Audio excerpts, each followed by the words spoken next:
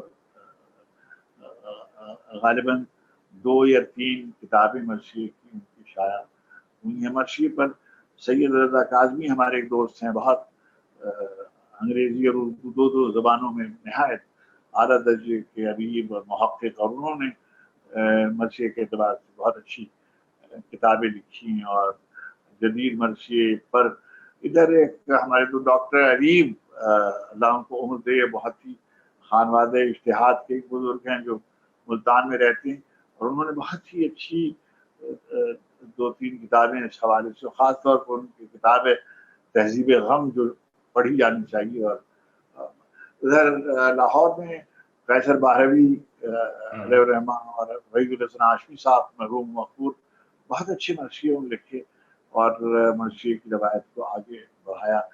تو میں یہ بات کہنے کی جسارت کرتا ہوں کہ دنیا کی کسی زبان میں رسائی ادب کے حوالے سے اور واقعہ کربلا کی ترجمانی کے حوالے سے اتنا کام نہیں ہوا جتنا اردو ان کے لحاظ سے ایک کمسن زبان تھی عربی اور فارسی کے مقابلے میں. لیکن اس عظیم الشان قربانی اور اس عظیم الشان شہادت کے مثالیے کو جیسا اردو میں جیسی ترجمانی ہوئی میں سمجھتا ہوں کہ کسی دوسری زبان میں نہیں ہوئی. اور اہل زبان اردو اس پر جتنا فخر کریں وہ کم ہے.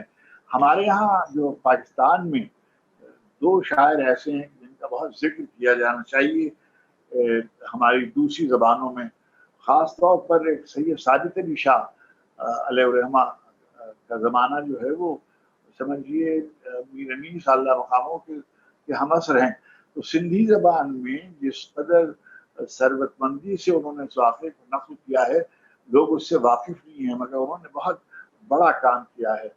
اسی طریقے سے شاہ عبداللطیف بھٹائی رحمۃ اللہ علیہ نے کا جو شاہ جو رسالو ہے اس میں ایک سر ہے، اس کا عنوان ہے سر کے دارو، وہ بھی واقعہ کربلا کی ترجمانی میں نقل کیا گیا. تو میں سمجھتا ہوں کہ ہم سب کو اردو زبان میں اور ہمارے پاکستانی زبانوں میں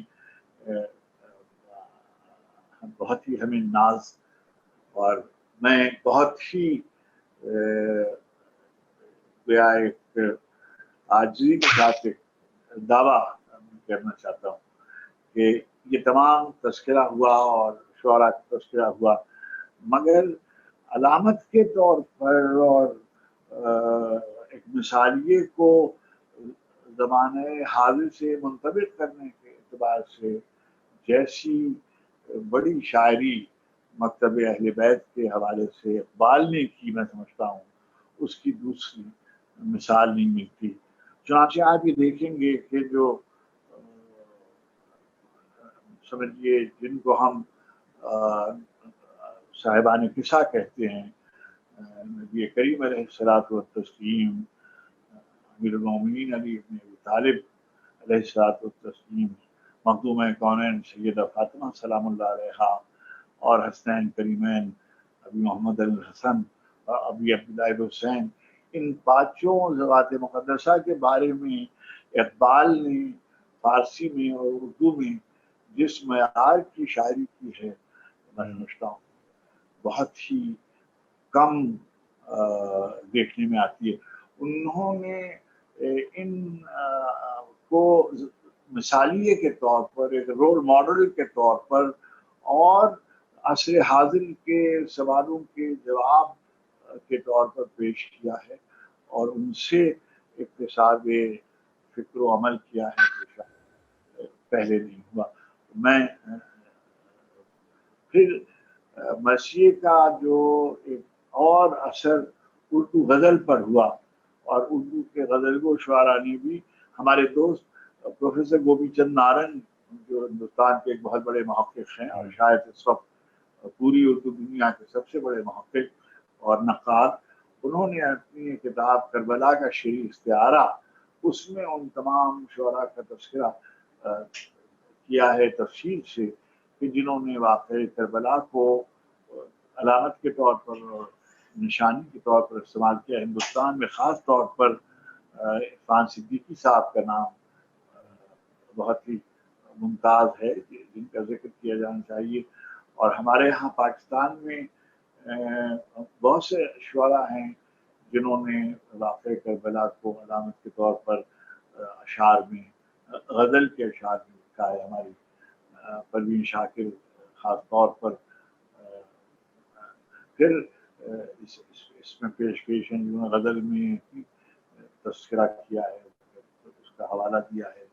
ہمارے دوستوں میں ثابت ظفر صاحب ہیں، رضا علیم ہیں، ہمارے جعفر بزرگوں میں جعفر طاہر اور شیر افضل جعفری صاحب، اور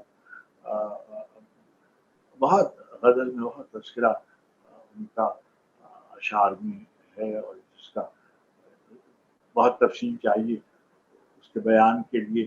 اور ایک بات اور بھی کہنے کی ہے کہ فرش ازاں کے حوالے سے جو ہماری رسائی تہذیب ہے ازاں کی، یہ بھی دوسرے ملکوں سے مختلف ہے۔ چنانچہ ہمارے ہاں ماتمداری کی جو روایت ہے، جو روزہ خوانی کی جو روایت ہے، جو مرثیے کی خوانندگی کی جو روایت ہے، جو نوحہ خوانی کی روایت ہے، اس میں بھی بہت لوگ ہیں اور جنہوں نے بہت کام کیا ہے، جن کا ذکر کیا جانا چاہیے۔ بہت سے لوگ، بہت سے نام ایسے ہوں گے جو اب مجھے یاد آتے جاتے ہیں، یعنی جن کا ذکر ہونا چاہیے۔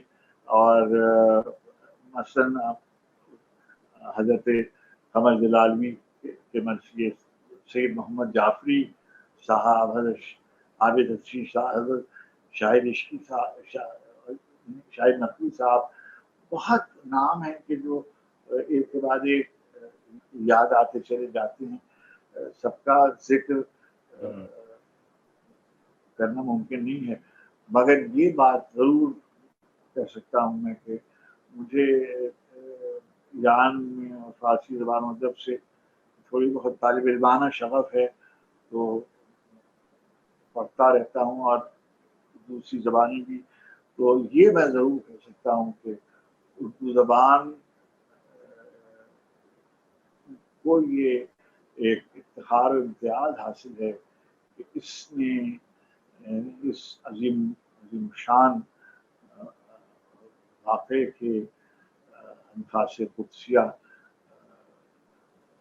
کی زندگی، ان کی شخصیت، ان کے کارناموں پر جیسی محبت کا اور عقیدت کا اظہار کیا ہے وہ دوسری زبانوں میں کم نظر آتا ہے۔ بہت شکریہ افتخار بھائی، آپ نے مرثیے کے حوالے سے ایک سیر حاصل گفتگو کی، لیکن اس میں ہم یہ دیکھتے ہیں کہ سلام اور نوحہ اس کے اسرار و رموز کیا ہے، تھوڑا یہ شعرا کو ہم سمجھا سکے کہ سلام اور نوحہ ہے کیا، یہ دونوں الگ الگ صنف ہے اور اس کو کس طرح بڑھتا جائے۔ میں کوئی عروج پر مجھے کوئی قدرت حاصل نہیں ہے، مگر کچھ چیزیں میں بتا سکتا ہوں۔ دیکھیے، میں نے جب غزل میں پہلی دفعہ واقع کربلا کی علامتوں کو استعمال کرنا شروع کیا تو میرے بعض احباب نے اس پر تنقید کی اور انہوں نے گفتگو کی، اور ایک میری غزل تھی، وہی پیاس ہے، وہی دشت ہے، وہی گھرانہ ہے، مشکیزے سے تیر کا رشتہ بہت پرانا ہے، صبح سویرے رنگ پڑنا ہے اور گھمسان کا رنگ راتوں رات چلا جائے جس کو جانا ہے۔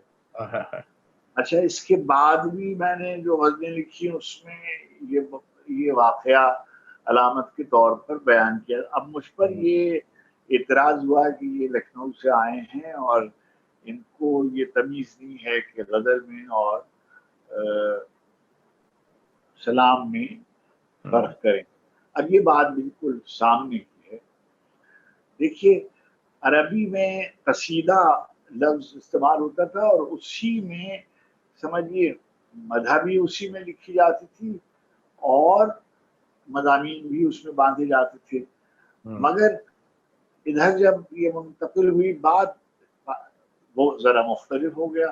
تو اب جو غزل میں یعنی ردیف و قوافی کے ساتھ جب واقعات کربلا خاص طور پر نظم کیے جانے لگے تو سلام کی شکل بنی، اور سلام میں یعنی اسی طرح سے ردیف اور اسی طرح سے قوافی قائم کیے جاتے جیسے غزل میں کیے جاتے ہیں، اور اس میں بھی کوئی قید نہیں بلکہ اشعاب ایک اہتمام ضرور کیا جاتا تھا، اور وہ اہتمام یہ ہوتا تھا کہ اس میں واقعہ کربلا کے حوالے سے جو ہماری جو شہید ہیں ان کا ذکر ہو جائے، کوئی رسائی مضمون اس میں بیان کر دیا جائے۔ تو آپ کلاسیکی شعراء میں جب آپ دیکھیں گے تو اس میں دنوں کا بھی خیال رکھا جاتا تھا، احوال کا بھی خیال رکھا جاتا تھا کہ بھئی جو ہر سلام میں جناب علی اکبر کی نسبت سے، جناب علی اصغر کی نسبت سے، جناب عباس کی نسبت سے، شب عاشور کے حوالے سے، بعد میں جو ایام ہوتے تھے اس میں گویا یہ جو سفر ہے جناب زین العابدین اور جناب زینب سلام اللہ علیہا کا اور بیوی سکینہ سلام اللہ علیہا اور حضرت ام کلثوم کا، اس کے حوالے سے یہ بھی مضامین اس میں نظم ہوتے تھے۔ پھر جب دوسری صورت آئی سوز خانی کی، اور یہ خالصتاً جو صورت بنی یہ بر صغیر میں اور خاص طور پر اودھ میں اور ان کے دربار سے وابستہ ہوئی، اور اس میں مسدس کے بند لے کر موسیقی سے گویا آمیز کر کے ایک خاص لہن اور طرز میں رسائی ادب پیش کیا جانے لگا، تو سوز خانی کی صورت بنی۔ اب نوحہ اور ماتم میں یعنی آپ بہت سی چیزیں جسے آپ کہہ لیجیے کہ روایت میں مختلف ہوتی جائیں، لیکن اپنی فضا میں یہی ہے کہ بھئی جو نوحے ہیں وہ بکائیہ ہوتے ہیں، اس میں معال مجلس جو ہے وہ گریہ ہے اور اس کو پیش نظر رکھا جاتا ہے، اور اس میں شہادت کے موضوعات بیان کیے جاتے ہیں. تو یہ سب چیزیں جو ہیں، اب کوئی چیز دیکھیے، حیات ایک چیز ہوتی ہے، جوہر اس کا جو ہے وہ مضمون ہوتا ہے. تو مضامین بدلتے جا رہے ہیں حیات. اب مثلا مرثیہ جو تھا، پہلے باقاعدہ یہ کہا جاتا تھا کہ بھئی مرثیے کا مقصد مال مجلس جو ہے وہ بکا ہے. پھر کیا ہوا کہ اسی بکائیہ مرثیوں میں مضامین آنے لگے کہ بھئی ظلم کے خلاف ہونا چاہیے. اب وہ اس کے مضامین تو عنوان رکھے جانے لگے، اور اخلاقیات کے مضامین علم پر، اور فرض کیجیے ایثار پر، اور قربانی پر، اور فرض کیجیے امن پر، اور یہ سب عنوان رکھ کر، اور خاص طور پر آپ دیکھیے کہ اوج سے لے کر اور شاد عظیم آبادی اور اوج سے لے کر اور جوش صاحب تک یہ سفر آپ نے دیکھا کہ موضوع رکھ کر مرثیے لکھے جانے لگے کہ بھئی آگ ہے اور پانی ہے اور حسین اور انقلاب وغیرہ. یہ سب جو ہے یہ چیزیں بدلتی رہتی ہیں. کوئی چیز آپ اس پر قدغن نہیں لگا سکتے. چنانچہ لوگوں نے، میں آپ سے، آپ کینیڈا میں بیٹھے، میں جب ایک دفعہ میں کینیڈا حاضر ہوا، اس زمانے میں میں لندن میں رہتا تھا، اور میں نے دیکھا کہ میرے ایک دوست ہیں وہاں، آصف، اور انہوں نے مجھے ایک اس زمانے میں آڈیو کیسٹس وغیرہ ہوتے تھے، تو انہوں نے مجھے میری غزل کے اشعار سنائے، اور وہ جو ہمارے مرحوم بہت ہی ممتاز نوحہ پڑھنے والے دوست تھے ہمارے سچے، انہوں نے وہ مرثیے نوحے کے طور پر اس کو پڑھا ہوا تھا. اسی کو چلا جائے جس کو جانا ہے. اچھا، اب کیا ہے کہ مختلف تبلیغی نوحے لکھے جانے لگے، اور سمجھیے رجزیہ آہنگ کے نوحے لکھے جانے لگے. تو یہ سب تبدیلی آتی جائے گی، اور کوئی آپ یعنی اس پہ پابندی نہیں لگا سکتے. اور میں تو یہ دیکھتا ہوں کہ مجھے، یعنی میں اس وقت عمر کے اس مرحلے میں، میری عمر 75 برس ہو گئی. میں نے لکھنؤ سے لے کر اور تہران تک اور مشہد اور قم تک بہت سی صورتیں نوحہ خانوں کی اور مداحین کی دیکھی ہیں، اور میں نے بڑے لوگوں کو یعنی مجلسوں میں سنا بھی ہے اور حاضری بھی دی ہے. اب مثلا معشوق علی خان تھے، یا آفتاب کاظمی صاحب تھے، یا عظیم المحسن صاحب تھے، یہ سب جو لوگ تھے، یہ جو سوزخانی کرتے تھے. اب ویسی سوزخانی جو ہے وہ آپ کو نظر نہیں آتی، لیکن وہ سب لوگ جو تھے وہ بہت اچھے گویا راگداری سے بھی واقف تھے، اور وہ سوزخانی کرتے تھے سب راگوں کا لحاظ کر کے. بالکل اسی طریقے سے بعض نوحہ خان تھے جو بہت اچھے، ابو صاحب مرحوم سے لے کر اور عزت لکھنوی، اور اس کے بعد ہمارے بزرگ اور ناصر جہاں تک، جو سلام آخر کی وجہ سے، اور اب ان کے صاحبزادے ہمارے بھائیوں اور بیٹوں کی طرح ہیں، اسد، نہایت اعلیٰ درجے کے سلام پڑھتے ہیں وہ سب. لیکن اب تبدیل ہوتی چلی جا رہی ہے صورت احوال. اسی طریقے سے اب جیسے سچے بھائی، سچے تو ہمارے ہم عمر ہوں گے یا ہم سے کچھ ذرا سے بڑے ہوں گے، لیکن اچانک وہ جو بکائیہ ماتم اور مجلس کے نوحے تھے، اس کو انہوں نے ایک رجزیہ اور تبلیغی آہنگ دیا. گلی قدم قدم پہ علی کو پکارتے ہیں، مثلا ان کا ایک نوحہ بہت مشہور ہوا. اور یہ بالکل جو نوحوں کی، نوحہ خانی کی جو روایت تھی، اس میں ایک تبدیلی تھی، مگر ساتھ ہی ساتھ کہ جیسے عزت صاحب کہا کرتے تھے کہ اب آئے ہو بابا، یہ جو نوحہ تھا. سلام آخر کی صورت احوال، اچھا اب سلام جو ہے وہ مختلف شکلوں میں ہے. غزل کی شکلوں میں، غزل کی حیات میں بھی سلام لکھا جانے لگا، اور لکھا جاتا تھا، اور نظم کی شکل میں بھی اور مثنوی کی شکل میں بھی لکھا جانے لگا. تو اس میں اب یہ جو سلام آخر ہے ایک نظم کی شکل ہے اس کی بالکل، جو سید علیہ صاحب علیہ مقام سے منسوب ہے، اور جو منسوب ہے حالانکہ، اور وہ ظاہر غزل کی شکل میں بھی وہ لکھتے تھے کہ، اور مرثیہ الگ سے لکھتے تھے کہ دل کی زینت درد حسینی، سر کی زینت پائے حسین، آنکھ کی زینت خالص آنسو، لب کی زینت ہائے حسین. ہم جب نوجوان تھے تب ہم نے اپنے گھر میں یہ مرثیہ، یہ سلام جو ہے اپنی گھر کی اپنی والدہ سے اور اپنے گھر کے لوگوں سے سنا. ہم جب پاکستان آئے تو اچھا، اب یہ جو ہے دیکھیے رباعیاں لکھی جانے لگی، پہلے بھی لکھی جاتی تھی رباعیاں. آپ دیکھیے پہلے جب ممبر پہ کوئی آدمی مرثیہ پڑھنے کے لیے آتا تھا، میں نے بعض بزرگوں کو سنا ہے لکھنؤ میں، اور میں نے ان کی آنکھیں دیکھی، میں نے دیکھا کہ وہ، اور جو خوانندگی بھی مرثیے کی کرتے تھے، میر انیس مرحوم کا مرثیہ پڑھ رہے ہیں، بس یہ ذوالفقار علی بخاری صاحب پڑھ رہے ہیں، یا حمایت علی شاعر صاحب پڑھ رہے ہیں، یا نصیر ترابی میرے دوست کو پڑھ رہے ہیں، تو پہلے سے رباعیاں پڑھی جاتی تھی، اور ان رباعیوں میں بھی التزام رکھا جاتا تھا کہ حمدیہ رباعی، پھر نعتیہ رباعی، پھر امیر المومنین کے اور امام کے ذکر سے، اور پھر دنیا کا تذکرہ. تو یہ 4-5 رباعیاں اس طریقے کی التزاماً پڑھی جاتی تھی. اچھا اب یہ ہے کہ کوئی اس پہ پابندی نہیں ہے. اب کوئی آدمی آتا ہے، وہ پیشخانی کسی نے کی اور وہ آ کے اور بیاض دے کر اپنا مسجد سے شروع ہو جاتا ہے، تو میں سمجھتا ہوں اس سے بھی کوئی قباحت نہیں ہے.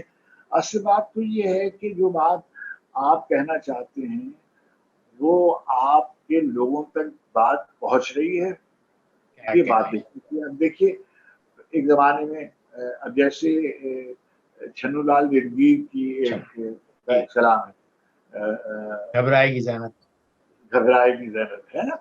اب وہ جو ہے، اب آپ کے علم میں یقیناً ہوگا کہ ان کے مرثیے ہیں بہت خاصی تعداد میں، ان کے مرثیے ہیں. اچھا مرثیوں پر کام بھی ہوا ہے خود آپ کے ہاں، یعنی میں یعنی بالکل ذکر کرنا چاہیے کہ جیسے تقی عابدی صاحب ہیں، انہوں نے مرثیے پر بہت اچھا کام کیا ہے. ہمارے یہاں شارق الرولی صاحب نے اس پر اچھا کام کیا، صالح عابد حسین صاحبہ نے مرثیے پر بہت اچھا کام کیا، اور ہمارے یہاں لکھنؤ کے اکبر حیدری صاحب نے مرثیے پر بہت اچھا کام کیا. میں تو کوئی مرثیے پہ کوئی میرا اختصاص نہیں ہے، میں تو شعر میں ایک تو غزل کہتا ہوں اور نظم کہتا ہوں. مجھ کو تو اللہ سبحانہ تعالیٰ نے توفیق عطا فرمائی، اور غالباً کیا مجھے یہ اس پر میرا ایمان ہے کہ توفیق کے بغیر انسان سے ذکر کی منزل میں نہیں آ سکتا. چنانچہ میں تو عطیہ سمجھتا ہوں، اور یہ صدقہ ہے معصومین کا کہ مجھے اس کی توفیق ہوئی، اور میں نے غزل میں اور اپنی نظموں میں اپنی بساط لکھنے کی کوشش کی، مگر اللہ کا بہت شکر ہے کہ اس کی طرف توجہ ہوئی، اور بس یہ میرے لیے بہت ہے. بہت یعنی دنیا میں اس کی پہچان اگر کسی کی اس طریقے سے ہو جائے کہ بھئی یہ سلام کہتے ہیں، یہ منقبت کہتے ہیں، تو دنیا میں بھی سرخرو ہوگا. میں تو ایک بات بار بار یہ کہتا رہتا ہوں کہ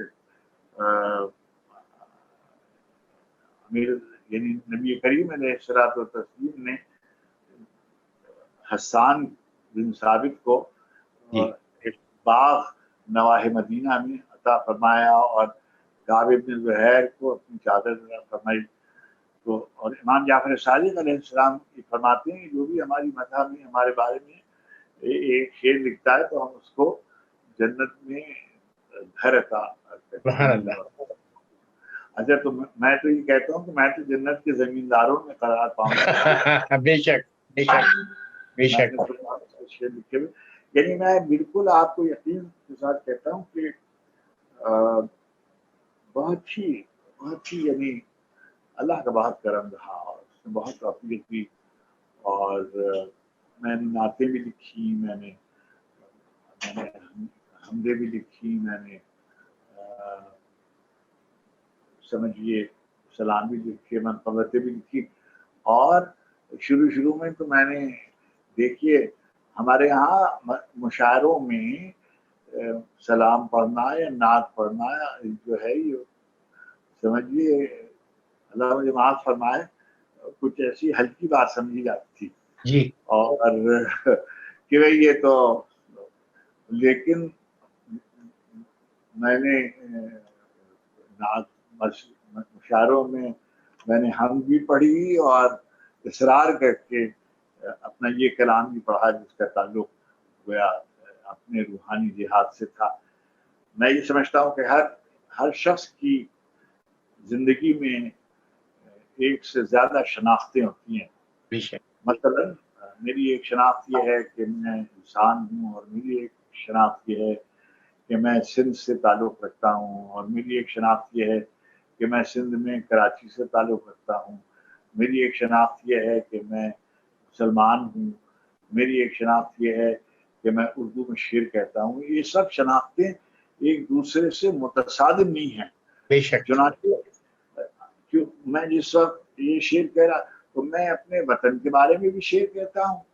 میں اپنی والدہ اور اپنے والد اور اپنے بچوں کے اور اپنے دوستوں کے اور اپنے محبوب کے اور اپنے رشتوں کے اور حوالے سے اور اپنے معاملات کے بارے میں بھی شعر کہتا ہوں. اور جو میری روحانی جہت ہے ذات واجب کے حوالے سے بھی شعر کہتا ہوں, اور میں اپنی محبوب ہستیوں کے بارے میں بھی شعر کہتا ہوں. بے شک بے شک. سبحان اللہ. جیسے میں نے آپ سے عرض کیا کہ جب الزام مجھ پر لگا کہ یہ کیسا آدمی ہے کہ یہ غزل میں واقع کربلا لکھتا ہے اور اس کو یہ تمیز نہیں ہے, تو میں نے اپنے ایک بزرگ جن کو میں استاد کی منزلوں میں سمجھتا ہوں, کوئی انہوں نے میرے شعر کی اصلاح نہیں کی لیکن میری تربیت کی, یعنی میں نے ان سے ان کے لکھے ہوئے سے تربیت حاصل کی, تو میں استاد کی منزل میں ان کو سمجھتا ہوں, سلیم احمد صاحب. اور میں نے اس سے یہ شکایتاً بات کہی کہ دیکھیے فلاں صاحب جو ہیں وہ یہ کہہ رہے تھے, تو انہوں نے بہت ہی عمدہ ہنستے ہوئے ایک جملہ کہا کہ جو لوگ اپنی دانی کھتری محبوباؤں کے لیے شعر کہتے ہوئے نہیں شرماتے ہیں تو تمہارے محبوب تو بہت خوبصورت ہیں. تو بس میں نے گرا میں یہ بات باندھ لی. اور دیکھیے آدمی اپنے محبوب سے پہچانا جاتا ہے, کیا کہنے, اور جس کا جیسا تصور خدا ہوتا ہے اس کا عکس, اس کا پرتو اس کی زندگی پر بھی پڑتا ہے اور اس کی شاعری اور اس کی تحریر پر بھی پڑتا ہے. بس یہ کافی ہے میرے لیے. حضور میں شاعر نہیں ہوں لیکن ایک تھوڑی سمجھ ہے کہ دنیا کا مشکل ترین کام ہے حمد اور نعت کہنا. غزل محبوب کی شان میں کہنا آسان بات ہے, لیکن آپ اس بارگاہ میں, خدا کی بارگاہ میں ان کے حوالے سے لکھ رہے ہیں, تو دنیا کا انتہائی مشکل کام ہے حمد اور نعت میں. تو ظاہر جو ہمیں نقوش چھوڑا ہے جناب ابو طالب نے, جو راہ ہمیں دکھائی ہے نعت کی, وہ بھی بہت مشکل رہا ہے. لیکن اگر اس کو جو ہلکا کہتا ہے بہرحال وہ ہم اس کے لیے کچھ نہیں کہہ سکتے, دعا کر سکتے ہیں بس. ہم اسی طرح آپ کو زحمت دے کر شعر و ادب کا باب ہم سامنے کھولتے چلے جائیں. ہماری سعادت ہے, ہمارے لیے ایک شرف کا موقع میسر آتا. بہت شکریہ جناب. الاجل الاجل یا مولا, الاجل الاجل یا مولا.